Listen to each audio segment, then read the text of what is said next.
Today we will be talking about Materialize grid structure. In our previous tutorial, which was based on Materialize typography, there we had a little discussion on the basic structure of Materialize. Now in this tutorial, we are going to discuss a lot about it. Now Materialize grid structure, it practically involves three things into implementation.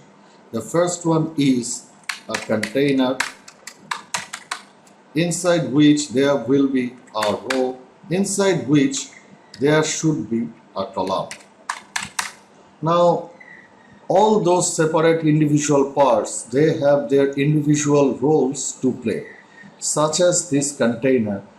It is basically used to center your content in the middle of the page. As we had seen in our previous case, that this container is accompanied with a width of 70% and a margin of 0 auto condition. This margin is provided to align the container along the center of your web page. Now what is the role of row? Row is used actually to display your contents sidewise in a horizontal manner, and column is the place where actually all your content comes up along. So we will be implementing this basic structure into our project now. All these things should be accompanied with a div class here. So div class container, as we have seen in our previous cases. This is the first thing. In the next case, we are involving the row,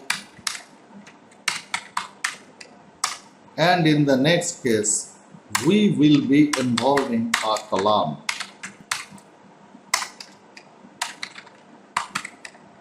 Now here comes the situation. This is not the only thing that should be represented here. We are talking about a mobile responsive frame structure.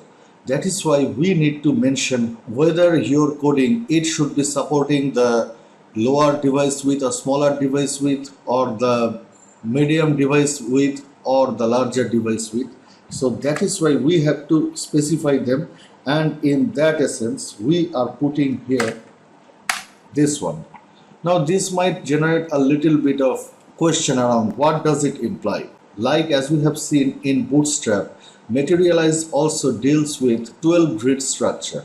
That means there will be 12 columns of individual units. Those will be coming into action in case of Materialize structure too. So if we want to use a single unit or column, then that should be mentioned over here, as we are mentioning it here, that a single column will be coming into play, and for which device. This device is specified as this call S1. That means we are talking about lower device display. That means for mobile or this sort of things.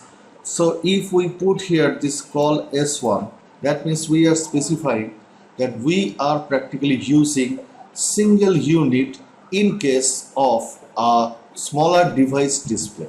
So we are putting here one. In the similar fashion, first of all, put them into a single place. There it goes.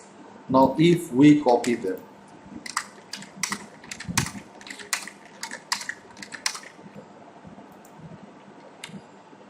there it goes.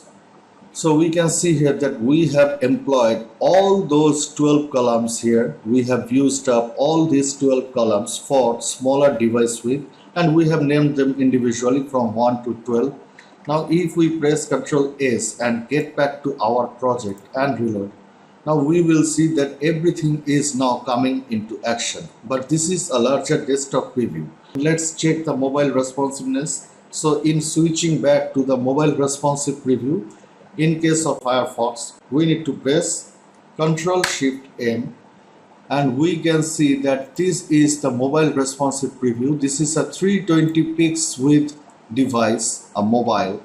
And if we scroll down, we can see that all those elements, those are practically coming along horizontal. So through this instruction of call S1, we practically instructed our browser to display all those contents in a single horizontal line. Now if we move this thing from call S1, S1 is here the prefix of the smaller device. So if we want to employ something for the medium device width, then we need to replace it with M and make this amendment to all of these things that those we have provided over here. Now we can see that we have instructed that this horizontal display should be invoked up to this medium device width display, but below that those contents, those should be vertically coming down one over another in case there is no more space. So if we now press Ctrl S and get back to our project and reload, now we can see that for this lower device display, all those contents, those were practically coming sidewise, they are now vertically stacked one above another, but this is due to the shortage of space. If you increase this device width, you will see that those elements are displaying sidewise, but there is a little bit of difference. In our previous situation, all those things were coming along sidewise, covering this entire width of this particular device display, but right now we can see that those are in a left aligned condition. This is due to the fact that we are still under the lower device width display, and that is why this kind of display is being observed over here. But in case if we get back to the medium device width, now we can see that all those contents, those are covering this entire container width area. Let's have a recap again. If we replace it with S1, that means we are using this for lower device display, and if we get back to our project and reload, for this lower device width display, we will see that all the contents, those are practically positioned sidewise. There it goes. But in case of medium device width display, press Ctrl S and get back to your project and reload. Now you will see for this lower display device width, all those contents, those are aligned into the extreme left position. But in case of a mobile device display, same thing is not being observed over here. Those are practically now aligned along the whole container width available. Now let's make some more changes into a separate occasion. Let's have an experiment over here. We can see that we have used this div class row, so we are removing this class right now. Get back to your project, reload, and you can see that all those contents, those are now practically vertically stacked one above another. That means this is the single class, this row, and if we switch on to the larger responsive preview, we will see that the same thing will be observed over here. So this is the class row which was practically aligning your content into this horizontal manner, into a horizontal display, and that is why we were observing all the horizontal display right above into our web page. So if we press Ctrl S and get back to our project, we will see that this horizontal display is back right.